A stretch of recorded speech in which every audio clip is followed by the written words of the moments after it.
Guys আমি literally কথা বলতে পারছি না। আমার পিছনে যেটা দেখতে পাচ্ছি এটা হলো কাবা শরীফ। সুবহানাল্লাহ। এটা দিন শুধু ফটোতে দেখছিলাম আর আজকে নিজের চোখে দেখতেছি। আল্লাহ তুমি আমার এই ইচ্ছাটা পূরণ করে দিছো, আমি অনেক লাকি ফিল করতেছি রাইট নাও।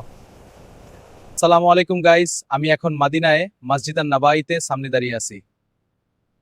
অনেস্টলি বলতে গেলে এখানকার শান্তিটা টোটালি ডিফারেন্ট লেভেলের। মনে হচ্ছে আমার সব টেনশন স্ট্রেস একদম চলে গেছে। এই জায়গাটাতে বসে থাকলেই মনটা ঠান্ডা হয়ে যায়। যদি কোনোদিন চান্স পাও ডেফিনেটলি এখানে আসবা। আজকে হলো আরাফাতের দিন। অনেস্টলি গাইজ এটা ডিসক্রাইব করা অনেক ডিফিকাল্ট। চারিদিকে শুধু মানুষ আর মানুষ, সবাই হাত তুলে দোয়া করতেছে, কেউ কাঁদতেছে, মনে হচ্ছে পুরো দুনিয়া আজকে আল্লাহর কাছে ফিরে আসছে।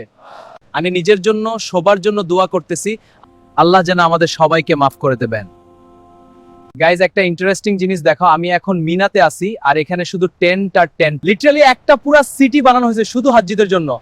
দেখতে অনেক অর্গানাইজড, কিন্তু এত মানুষ যে সামটাইমস চলাফেরা করাও টাফ হয়ে যায়।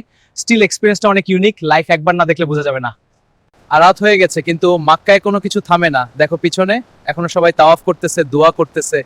এই ভাইবটা টোটালি আনরিয়াল, একটা আলাদা রকম পিস আছে এখানে। অনেস্টলি বলতে গেলে আমার মনে হচ্ছে আমি এই মোমেন্টটা কোনোদিন বলতে পারবো না। আমি দোয়া করি সবার জীবন না এমন একটা দিন আসুক, আল্লাহ সবার চাওয়া পূরণ করুক, আমিন।